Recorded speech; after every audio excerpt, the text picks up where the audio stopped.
Hello and welcome to the free CCNA CyberOps instructor training, brought to you by the Open University Cisco Academy Support Center and the Institute of Coding. My name is Kevin Large. I'll be your instructor for this session. So what we're looking at today is we're on Chapter 7, Network Attacks, a Deeper Look. Hi Kieran. It seems like only less than half an hour ago we were chatting to each other. Hi Eureka. Hi Tim. Right, so Chapter 7 already. Absolutely remarkable how time flies. So we're looking at network attacks, a deeper look.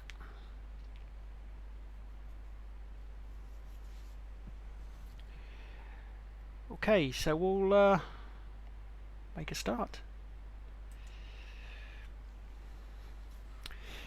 So unfortunately, all networks are targets and need to be secured, making use of what's known as a defense in depth approach. Defense in depth is where we have multiple layers of defense, one inside the next, inside the next. So if a threat actor manages to break through one layer of defense, they'll be stopped by another layer. Security analysts must be intimately aware and familiar with the normal network behavior. If you can't be 100% familiar with what's normal network behavior, it's very difficult to work out what's abnormal or suspect network behavior, the type of behavior that indicates a potential problem. So for this reason, we need to make sure we're absolutely 100% up to scratch with our network monitoring. Now, that looks rather like my desk at home, that does, although there's even more monitors on that one. Network monitoring methods. So we have at our disposal a considerable number of tools which can be leveraged in order to discover normal network behavior, to monitor normal network behavior. These include IDS, intrusion detection systems, packet analyzers, Wireshark for instance, SNMP, Simple Network Management Protocol, Cisco's NetFlow, and others. Typical traffic information capture methods would be making use of what's known as a network tap. So this is a network test access point, and these forward all traffic, including layer 1 physical layer errors, to an analysis device, and also port mirroring. So port mirroring enables a switch to copy frames from one or more source ports to a destination switch port analyzer port. This is particularly useful because, as you know, in normal operation what a switch will do is it will create virtual circuits inside the switch based upon entries in the switch's MAC address table that will specifically link certain ports together. So when unicast frames are flowing through a switch, what we find that only the two ports on the switch which are involved in that particular session should be linked together, and those unicast frames should not be seen on any other ports on the switch. Now this is obviously good for performance, it's good for security, but it's bad for monitoring.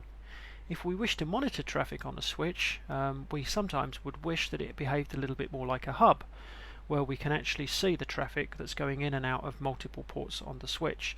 And we can get around that. We can do that by making use of switch port analyzer mode.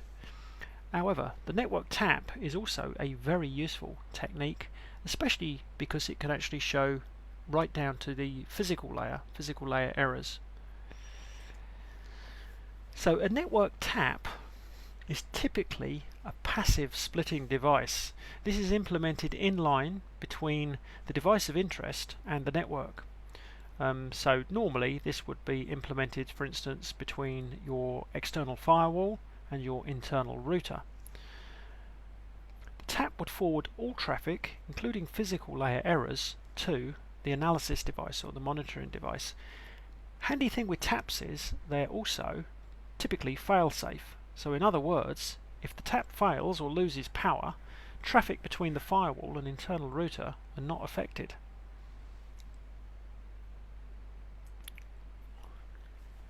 Another very powerful technique is traffic mirroring using switch port analyzer mode, or SPAN.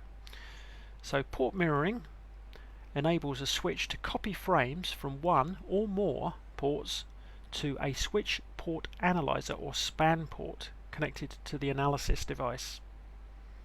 So in the figure we can see that the switch will forward ingress traffic, in other words inbound traffic, on port Fast Ethernet 01, and egress traffic on Fast Ethernet 02 to a destination SPAN port of gigabit 01, which is connected down to an intrusion detection system. So the association between source ports and destination ports is known as what's called a SPAN session. So in a single session we can have one or multiple ports being mirrored. It's also possible to make use of what's known as RSPAN, or remote SPAN, where we make use of a SPAN VLAN to carry this traffic across multiple switches, so as we can monitor more remote devices. In fact, what I can do is, let's see if I can do this. Right, you should actually see on the screen now a Cisco iOS command line. This is one of my little Cisco layer 3 8-port switches. If I do a show version, you'll see that this is a Cisco 3560 layer 3 switch running a version 15 iOS, IP services K9. It's a nice little switch. It's one of those ones which is passively cooled as well, so there's no active fans on this switch, which is rather nice because it keeps it nice and cool and nice and quiet, particularly useful when you're doing training. What we can do is we can have a look at the interfaces. Show IP interface brief. You can see they're actually all down at the moment. That's purely because there's nothing plugged into the interfaces. However, it should be possible to configure SPAN. And the way you configure SPAN is you use the command monitor session. Okay, so and then we will follow that with a number. So you can see there's actually between 1 and 66 on this little tiny 8-port switch. So we'll just say monitor session 1, and we'll specify the source interface then. So we'll say source interface, let's see, Fast Ethernet. You can even monitor a port channel, so if you're binding together multiple Ethernet interfaces into an Ether channel, you can monitor that too. So what I'll do is I'll monitor Fast Ethernet 01. Okay, and we can specify whether we want to monitor traffic received, traffic transmitted, or traffic in both directions. We can also specify additional interfaces. So with this particular technique, SPAN, we can monitor traffic on multiple ports on the switch and redirect it to a destination port connected to a monitoring device. What I'm going to do, I'm just going to say we'll monitor traffic in both directions just on this particular interface. Okay, so that's set up our source SPAN port, and then all we need to do is configure our destination SPAN port. So again, starts off with the command monitor session 1, needs to match destination. So notice you can actually set up a remote SPAN session, making use of VLANs for instance. What we can do is just send up a local one with interface. I'll send it to the gigabit interface. There is only one gigabit interface on this switch, which is, I believe, 00. No, it's not 00. Must be 01 then. Should have known that really. Switches always start 01, whereas routers start 00. Okay, so that's good. So any traffic going in or out, so ingress or egress traffic on Fast Ethernet 01 will be mirrored to the destination interface gigabit 01, which I could have, for instance, Wireshark connected to that interface. Okay, if we do a show monitor session, show monitor session 1, let's say. We can see we've got a local span session, and source port is fast Ethernet 01, both directions. Traffic's being monitored in both directions. The destination port is gigabit 01. It's a pretty straightforward technique. I think we may even be able to do a show monitor session 1 detail. Okay, which gives us just a little bit more information. Okay, so that's span for you.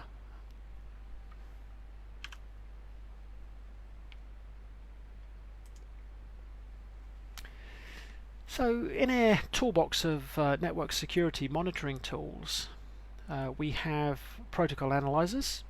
So these are programs which are used to capture traffic. So for instance, Wireshark or TCP dump. We've all seen what Wireshark looks like. I would imagine some people have probably seen TCP dump as well. Let's have a little look. I've got a Kali session running here.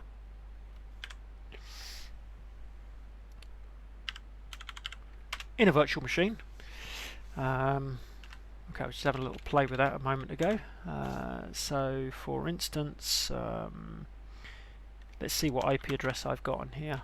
First of all, Ethernet 0, IP address 192.168.50.58. That will have got its IP address using DHCP from my DHCP server in the house, which would be my router, but in this case, being a bit of a Cisco bod, I'm actually using a Cisco ASA firewall connected to the ADSL line.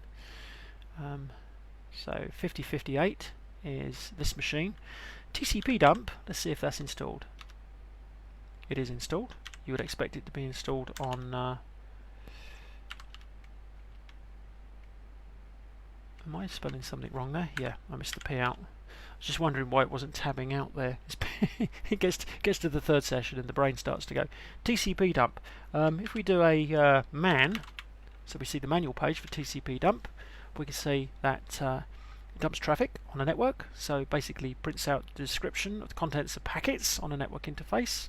It's a powerful program. It's nice actually to be able to run a program like this from the command line, rather than having to fire up a big graphical user interface program like, for instance, Wireshark. Let's just have a little play with this for a minute. Quite an extensive man page for TCP dump. We'll just do something very simple for the moment. So we'll say TCP dump monitor interface Ethernet 0. Okay, not an awful lot happening on Ethernet 0. We can see some spanning tree protocol frames there. So there's an 802.1d spanning tree protocol frame coming off of a switch. We can see a little bit of DNS traffic because Kali is running. Okay, what I could do actually is I could open up my host machine. Let's do that. So all I'm going to do, I'm just going to overlay a window there. This is my host machine that this virtual machine is running on. Let's just try doing a ping. I think it was 5058.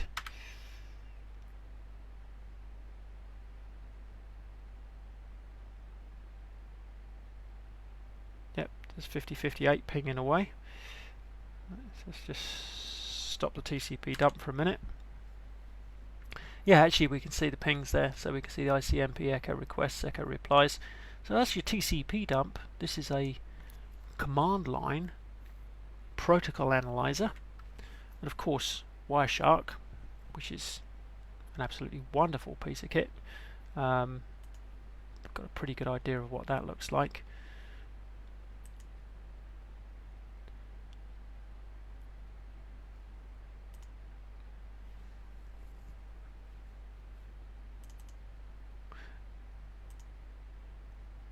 The lovely thing with Wireshark is it's an awful lot simpler to use. So I'm sending. I've actually not stopped sending those ping packets through. That's the thing with the Linux ping. The Linux ping just carries on forever until you hit Control C to stop. And we can see the ICMP echo request, echo reply coming through, highlighted in pink. Actually, just for a bit of fun, let's see if we can crash Wireshark.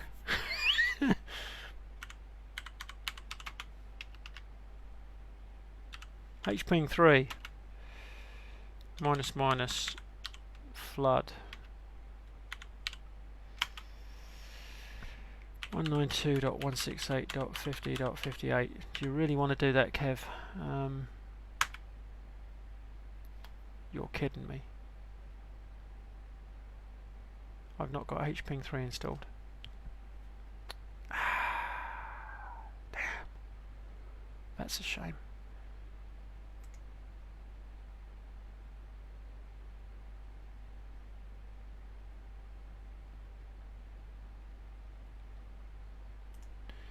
I wonder whether I can install hping3. What I'm running here is Manjaro Linux.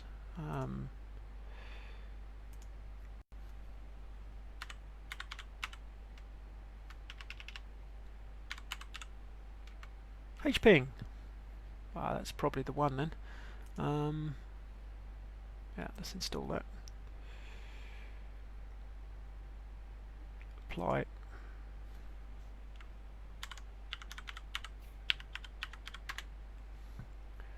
It's just a wonderful thing with Linux. Working with Linux, teaching with Linux. It's just absolutely incredible. All those different tools you've got out there.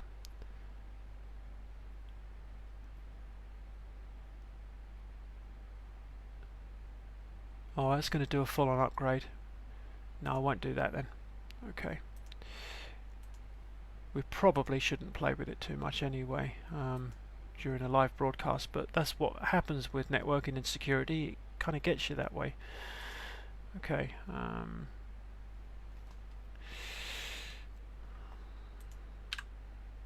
Alright, so we have our protocol analyzers in the form of Wireshark and TCP dump.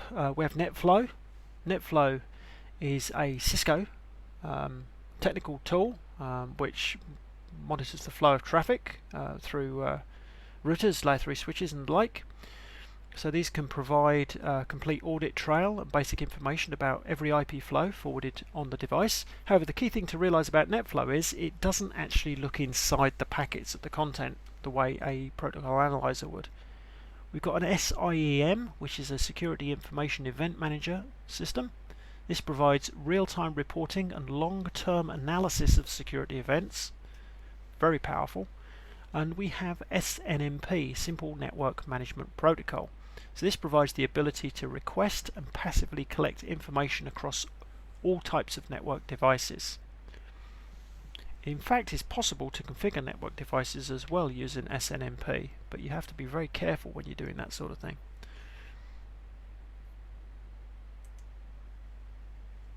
So as we can see our network protocol analyzers such as Wireshark, TCP dump, allows us to see network exchanges right down to the packet level. It is indeed possible with Wireshark to do some very, very powerful things. Let's bring Wireshark up again just for a second. Okay, there is a telephony section in Wireshark, and in there we can actually look at the RTP streams. So this is the real-time protocol which carries the audio in most voice over IP sessions, and you can actually, there is a way of doing it. I've done it many times. You can actually capture the voice over IP traffic and string it back together and pull the audio straight out of the traffic. So these protocol analyzers immensely powerful. They're also very, very useful for network troubleshooting, software and protocol development and education.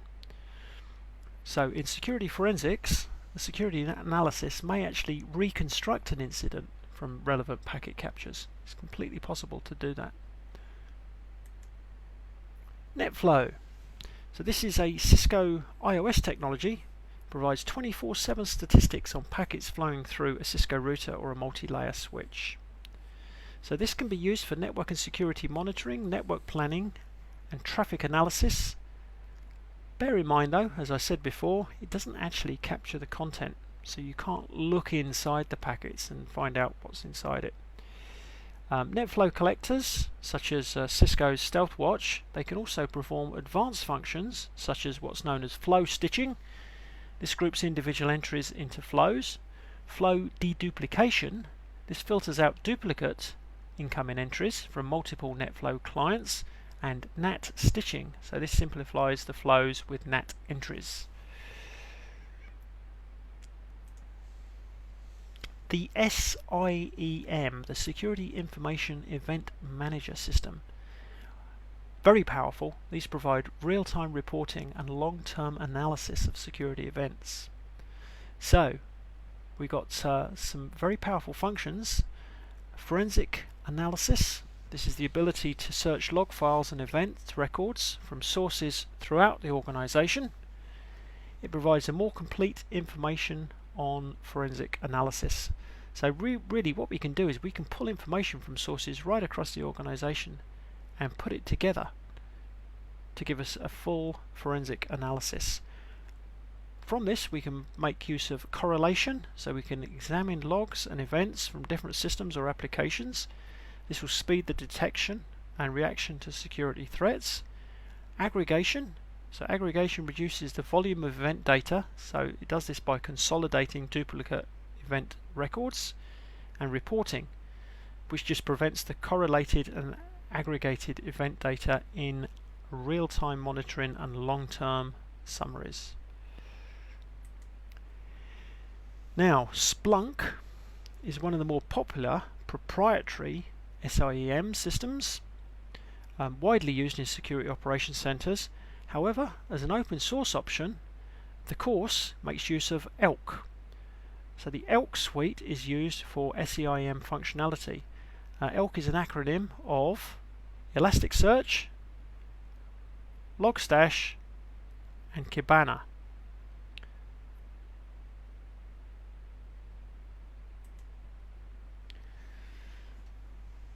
Now, when the internet was being developed, TCP/IP was being developed, security wasn't right at the top of the list in the requirements or the thought that went into it.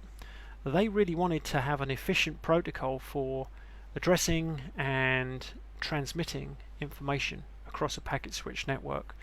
Security was a little bit of an afterthought with IP version 4. A lot more security is built into IP version 6, but it is important for security analysts to understand the different fields in the IP version 4 and the IP version 6 header, because threat actors can tamper with this packet information.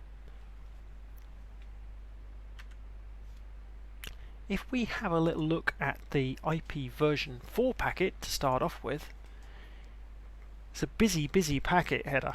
It's one of the reasons why IP version 6 routes better than IP version 4, because IP version 4's packet header has got an awful lot of fields in there. So there's 10 fields inside the IP version 4 packet header. There's a version field, which basically is 4 in binary. We've got the internet header length, the differentiated services or diffserv field, which is used for quality of service in order to classify and prioritize traffic. We have a total length field, identification field, flag and fragment offsets. A very important field is the TTL field, or the time to live field. This is an 8-bit number, ranges from 0 to 255, and it's decremented by 1 every time the packet goes through a router. This is designed to stop packets going round and round routing loops forever. We've got the protocol field, which specifies the protocol inside the packet. We've got a header checksum, the source IPv4 address, the destination IPv4 address, and then we've got options and padding. And certain fields in there can be leveraged into an attack. The IPv6 packet header is simpler. We have 8 fields in the IPv6 packet header. That's the second little error I've found. I shouldn't say this really in these Cisco slides. Okay, there are 8 fields inside the IPv6 packet header, and let's see, can I get rid of that? These are the version field, the traffic class, which basically equates back to the QoS field, the diffserv field. We've got a flow label, a payload length, next header, hop limit. Hop limit is effectively the TTL field, source IPv6 address, and destination IPv6 address. Okay, vulnerabilities. There are many vulnerabilities in IP. We've got session hijacking, ICMP, Internet Control Message Protocol attacks, distributed denial of service attacks and distributed denial of service attacks, address spoofing. So we've got MAC address spoofing, IP address spoofing, DNS address spoofing. We've got man-in-the-middle attacks. Very, very powerful man-in-the-middle attack. And there's software built into Kali Linux which will allow you to do a man-in-the-middle attack for real. I've actually done it many times with foundation degree students. We've actually used Kali to do man-in-the-middle attacks on Cisco switches and capture traffic. Let's have a little look at some of these IP vulnerabilities and threats. So ICMP, the Internet Control Message Protocol. This was developed to carry out diagnostic messages and to report error conditions when routes, hosts or ports become unavailable. ICMP messages are generated by devices when a network error or outage occurs. So common types of ICMP message would be the echo request, echo reply. This is the famous ping. So when we ping something, we send out an echo request, and the destination, when it gets an echo request, it will reply with an echo reply. So the ping, or echo request, echo reply, is sometimes used to perform host verification and also denial of service attacks. The ICMP unreachable, this is used to perform network reconnaissance and scanning attacks. So for instance, Nmap makes considerable use of ICMP unreachables. The ICMP mask reply, this is used to map internal IP network. The ICMP redirect, these are great. These are used in order to lure a target host into sending all traffic through a compromised device and create a man-in-the-middle attack. And ICMP route discovery, this is used to inject bogus route entries into the routing table of a target host. Now, something as simple as ICMP, very powerful.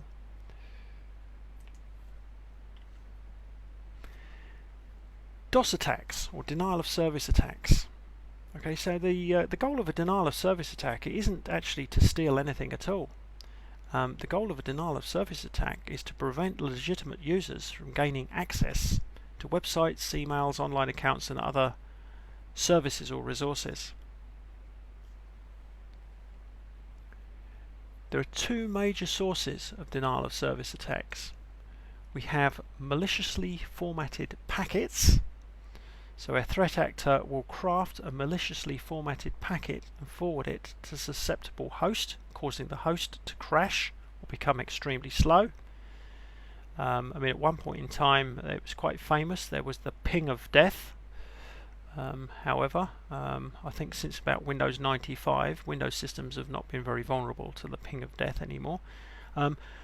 Simpler way of doing it is simply overwhelming the quantity of traffic. So the threat actor will overwhelm a target network or host or application, causing it to crash or become extremely slow. Taking things a little bit further, we have the distributed denial of service attack. So this combines multiple DOS attacks to amplify the effect.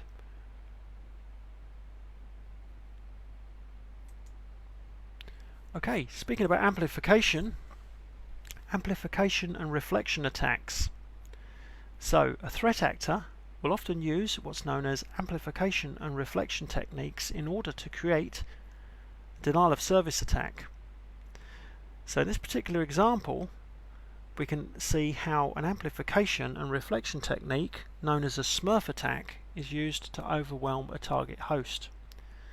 So the amplification comes in where the threat actor forwards an ICMP echo request message that contains the source IP address of the victim to a large number of hosts.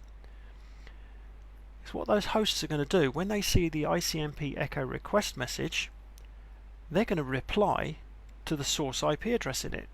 However, the source IP address is not the address that actually sent the message, the cybercriminal. It's the IP address of the victim. So what's effectively going to happen is all of those hosts are going to reply to the victim. So as a reflection, these hosts then reply to the spoofed IP address of the victim in order to overwhelm it. A DDoS attack, a distributed denial of service attack, this is larger in magnitude than a DOS attack because it originates from multiple coordinated sources. So when we're talking about a DDoS attack, we introduce new terms such as a botnet. A bot is effectively short for robot. A botnet is a network of bots or robots, a handler system, and zombie computers. So a typical DDoS attack could proceed as follows. So a threat actor, the bot master, either builds or purchases the use of a large botnet of zombie hosts. Command and control center server communicates with the zombies over a covert channel, making use of Internet Relay Chat, IRC, point-to-point protocols, DNS, or even HTTP or HTTPS.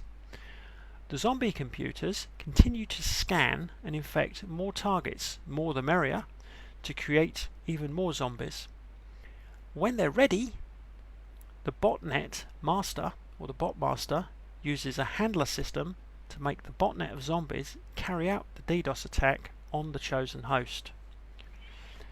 Some of those botnets can range into hundreds of thousands of systems. Address spoofing. It's very straightforward, of course, to spoof an IP address. However, we can also spoof MAC addresses. Though the actual MAC address on a network card is burnt into a ROM chip, a read-only memory chip on the network card, and that can't be changed, it's possible to spoof a MAC address by overlaying that in the operating system software. Now, an IP address spoofing attack occurs when a threat actor creates packets with false source IP address information with the purpose of either to hide the identity of the sender or to pose as another legitimate user. The attacker can then gain access to otherwise inaccessible data or circumvent security configurations. In many cases, with simple packet filtering firewalls, it's possible by spoofing a MAC address to actually get round the firewall rules. In the diagram there, they're actually looking at MAC addresses. So the attacker is spoofing a server's MAC address. The switch's content addressable memory or CAM table will update with the spoofed MAC address. So information will actually be sent to the attacker instead of to its intended source. There is software which can quite easily spoof or poison, is probably a better word, poison the MAC address of a switch. Software in Kali, known as Ettercap, can be used for ARP, cache or MAC address table poisoning. Okay, TCP and UDP. TCP information. TCP has vulnerabilities as well. So the TCP segment information appears immediately after the IP header. So when we're looking at, say for instance, a frame, we have the frame header. Inside the frame is a packet with a packet header. Inside the packet will be a TCP segment with a TCP segment header. TCP or Transmission Control Protocol provides reliable delivery, flow control and stateful communication. That last one there, where we're talking about stateful communication, we're looking at what's known as the three-way handshake. So in establishing a TCP connection, the sender will send a SYN packet, synchronized packet. When the receiver receives the SYN packet, it will acknowledge with an ACK packet and send its own synchronization packet, which will then be acknowledged. Effectively what we get is we get a SYN, SYN-ACK, ACK. And that's their three-way handshake. And that's the way it's supposed to go. This makes sure that the destination is ready for the communication session that's about to begin. However, we can leverage this into an attack. The way we do this is as shown in the diagram. Although TCP protocol is connection oriented and reliable protocol, there are still vulnerabilities that can be exploited. So we can make use of what's known as a TCP SYN flood attack. This is where the attacker sends multiple SYN requests or synchronization requests to the victim. The victim sends SYNACKs back as replies, and then it waits for the completion of the three-way handshake. But of course, the three-way handshake is never completed. So if we send enough SYN requests, we can actually fill up the buffers on the destination and cause the destination to not be able to respond to a legitimate SYN request from a valid user. There's a SYN flooding attack. UDP, User Datagram Protocol, which is a much more lightweight version when compared to TCP. In fact, if we look at the TCP header, you can see how busy the TCP header is, and then you compare that with the UDP header, User Datagram Protocol header. It's very simple, lightweight protocol. Doesn't do reliability, doesn't do connection oriented, it doesn't reassemble the datagrams in the correct order when they get to the other side. However, it is widely used. It's widely used precisely because it's a lightweight protocol. It's very fast. If you have a situation where you don't mind losing the odd packet, but what you don't want is delay, then UDP is the way to go. So UDP is used by, for instance, voice over IP. It's also commonly used by DNS, Trivial File Transfer Protocol, NFS, the Network File System, and Simple Network Management Protocol. By default, UDP is not protected by any encryption. The lack of encryption allows anyone to look at the traffic, change it, and send it on to its destination. So UDP protocol attacks target the lack of protocol behaviors. We got UDP checksum attacks, UDP flood attacks, and UDP denial of service attacks. ARP. ARP is the Address Resolution Protocol. So a host will broadcast an ARP request to the other hosts on the segment to determine the MAC address of a host with a particular IP address. In other words, when you ping an IP address on a segment, in order for your communication to happen correctly to that IP address, we need to know the MAC address of the machine that has that IP address. So effectively what happens is your computer says the guy on the keyboard wants to ping 192.168.1.1. I'll send out an ARP broadcast asking who has the IP address 192.168.1.1. If it's your IP address, please respond with your MAC address. And once I have your MAC address, then I can actually start sending information backwards and forwards. So, the host broadcasts an ARP request looking for the MAC address associated with a particular IP address.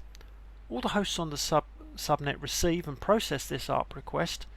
However, only the host with the matching IP address sends an ARP reply back, the ARP reply containing its MAC address.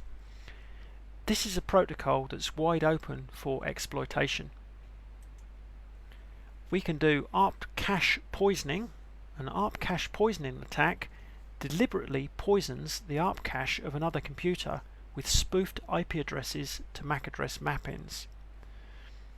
So we can literally turn around and say that IP address lives at this MAC address, and we can specify the MAC address of a system that is going to be used, for instance, to capture the packets and analyze them. It's the first stage of a man-in-the-middle attack, effectively. In fact, what we could do is we have another little look at Kali for a second or two.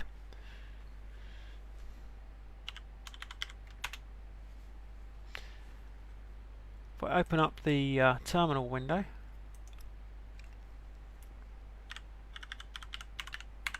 there's a piece of software called Ettercap on Kali.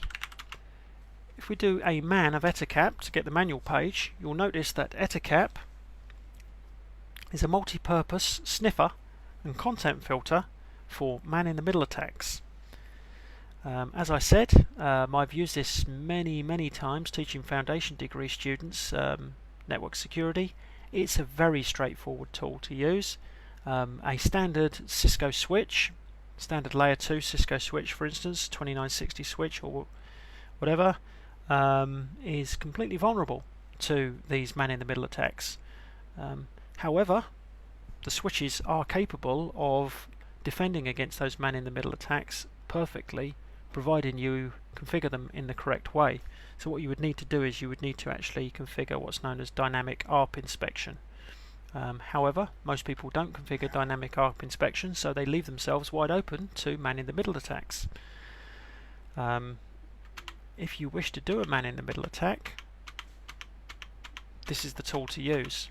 In fact, if you combine etcap with TCP dump, you can do a man-in-the-middle attack, use TCP dump to capture the packets, open the packet capture in Wireshark, and then string the packets together to rebuild the communication session. It's quite remarkable what you can actually do. In fact, let's open Firefox for just a second.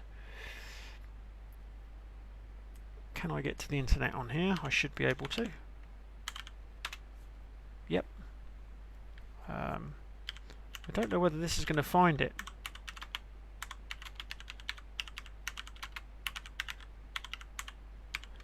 All those many years ago when I used to do these demonstrations of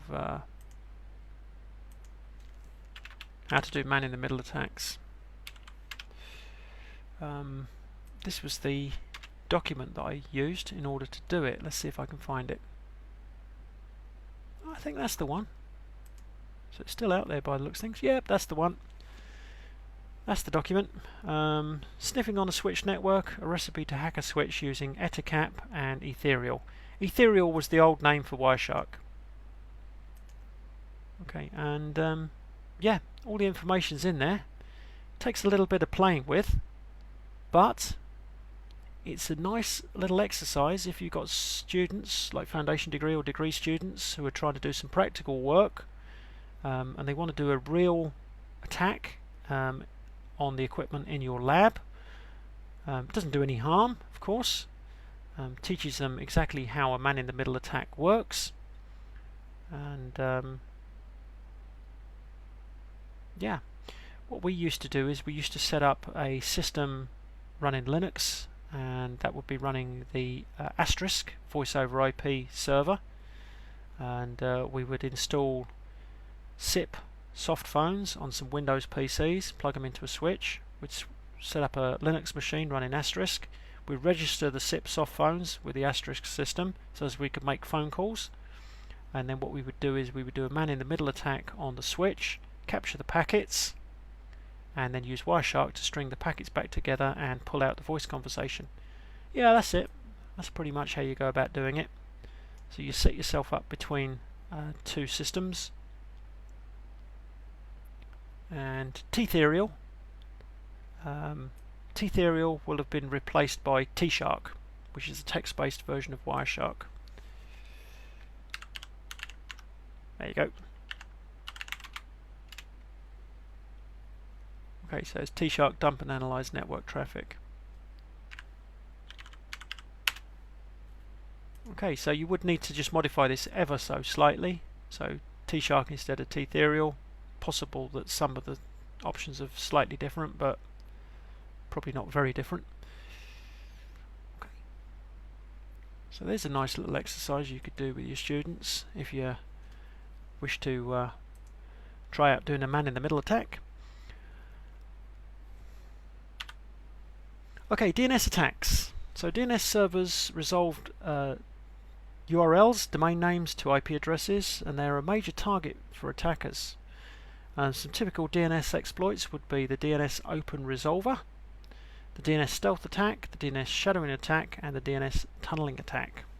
Now, unfortunately, we don't have time to go through all of those. One of the ones that they do talk about on the slide here is DNS tunneling attack, where threat actors who use DNS tunneling place non-DNS traffic within DNS traffic.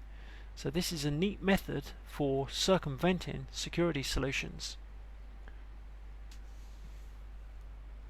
Because DNS traffic is not always inspected to such a degree as other types of traffic. DHCP are very powerful attacks, can be done making use of the DHCP protocol. So a DHCP attack could result in every host on the network communicating with malicious DNS servers and gateways. Now obviously a malicious DNS server could point you to websites purporting to be a bank, for instance, when they're not the bank at all. So this leaves open phishing attacks, and malicious gateways could be sending you to a completely different network.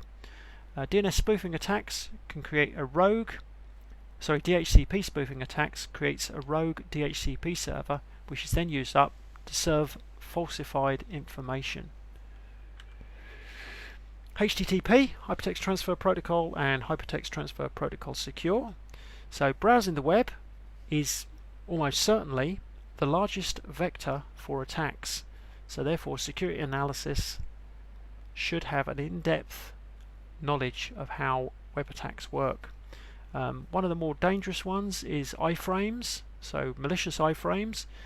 Now an iframe, this allows a page from a different domain to be opened in line within the current page. So these are normally located on the left or the right side of the page and will be allowing you to effectively pull up content from a separate domain in line with the current page. Very widely used to launch malicious codes. We've got the HTTP 302 cushioning. This allows a web page to redirect and open up in a different URL. So these can be used to redirect malicious code. And domain shadowing is a malicious websites created from subdomains created on a hijacked domain. Email messages accessed from many different devices are often not protected by the company firewall. So we've got attachment based attacks. So these are emails with malicious executable files attached. Email spoofing, so this is a phishing attack where the message appears to come from a legitimate source, but of course it's not. Spam attacks, just extremely annoying. Unsolicited email with advertisements or malicious content. We've got the open mail relay server, so this is where a massive amount of spam and worms can be sent by misconfigured email servers. And homoglyphs. This is a phishing scheme where the text characters or hyperlinks look similar to real text and hyperlinks. Okay, web exposed databases. So a lot of web applications commonly connect back to a relational database, some form of SQL server generally. Because relational databases contain a lot of sensitive information, the databases are frequently a target for attacks. So we've got command injection attacks, where insecure code and web applications allow operating system commands to be injected into the form fields of the address bar or the address bar. XSS cross-script attacking. So this takes account of insecure server-side scripting, where the input is not validated, allowing the scripting commands to be inserted into user-generated form fields. This results in the visitors being redirected to a malicious website containing malicious malware code. The famous SQL injection attack, insecure server-side scripting, which allows SQL commands to be inserted into the form fields where the input is not validated. And HTTP injection attacks. So this is manipulation of HTML, allowing executable code to be injected through HTML div tags. Okay, well, believe it or not, we've just hit the last slide. It wasn't a great big chapter, this one, compared to the first chapter, where we had well over 100 slides that I managed to trim down to about 62 slides.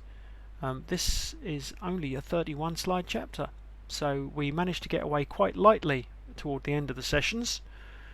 We'll be back next week on the 11th of November for Chapter 8, Protecting the Network.